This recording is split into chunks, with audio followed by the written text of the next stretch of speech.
a examiné et adopté un avant-projet de loi portant dispositif de lutte contre le blanchiment des capitaux et le financement du terrorisme ainsi que la prolifération des armes de destruction massive. Il faut dire que cet avant-projet de loi fait suite à une directive de l'UEMOA sur les dispositifs de lutte contre le blanchiment des capitaux et le financement du terrorisme. Et ce dispositif introduit dans l'ordonnancement juridique du Burkina permet donc d'avoir un cadre juridique qui permet de lutter contre le blanchiment des capitaux et le financement du terrorisme. Ce dispositif a apporté un certain nombre d'innovations, notamment la prise en compte de tout ce qui est transactions électroniques, parce que ces transactions électroniques sont aussi des moyens de blanchiment des capitaux.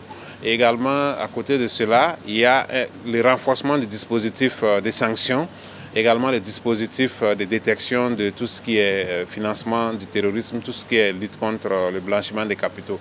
Avec ce dispositif, le Burkina renforce tout ce qui est disposition prise pour lutter contre le financement du terrorisme et le blanchiment des capitaux. Et également, cela va renforcer le dispositif d'accompagnement de la sortie du Burkina de la liste grise du GAFI, parce qu'il y a une surveillance rapprochée actuellement depuis 2021 et le Burkina travaille à sortir de cette liste grise. Un certain nombre d'efforts ont été fournis et nous continuons également dans ce sens pour qu'à la fin de l'année 2024, nous puissions sortir de la liste grise et faciliter donc les transactions à l'international pour les institutions financières du Burkina. Le Conseil a également adopté un avant-projet de loi portant loi des finances rectificatives. Il faut dire qu'à mi-parcours, le point de l'exécution du budget a été fait et il est ressorti la nécessité de faire des ajustements pour tenir compte des nouvelles initiatives qui ont été prises et également des enjeux du moment. Il faut noter qu'il y a eu les initiatives présidentielles pour l'éducation et également pour la santé. Et pour financer ces initiatives, donc, il a été fait des ouvertures sur le budget pour pouvoir prendre en compte ces initiatives. La nouvelle loi des finances rectificatives qui est prévue va permettre de renforcer tout ce qui est dispositif de protection sociale et également le capital humain, donc santé, éducation, mais également des dispositions ont été prises pour pouvoir accompagner l'industrialisation du pays.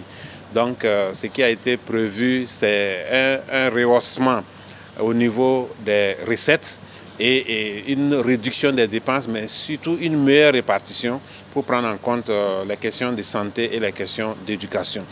En ce qui concerne donc les modifications législatives qui ont été apportées, il a été prévu surtout une exonération de la production de farine de blé, de maïs, de sorgho et d'autres céréales produits localement. L'idée étant de faire en sorte que les entreprises qui font ces céréales-là sur le plan local puissent être beaucoup plus compétitives et également contribuer bien sûr à renforcer les dispositifs en place pour l'industrialisation suite à l'offensive agro-silvopastorale qui est en cours.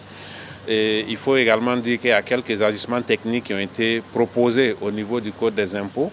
Et ensuite, tout ce qui a été pris comme mesure pour la production de permis urbain d'habiter dans le cadre de l'opération spéciale envisagée pour la promotion immobilière a été prise en compte dans le dispositif parce qu'initialement c'était un décret, mais pour renforcer donc la force juridique, cela a été prévu donc dans la loi, donc ce qui va nous permettre de pouvoir rectifier le budget 2024 et aller vers un budget qui nous permet d'atteindre les objectifs, notamment les objectifs sociaux en termes d'éducation, en termes de santé. Il faut dire que dans les dispositifs de modification des textes en matière de fiscalité, il n'a pas été prévu donc, de nouvelles taxes. Au contraire, il a été prévu des exonérations et également des ajustements pour mieux maîtriser donc, la collecte des taxes actuelles.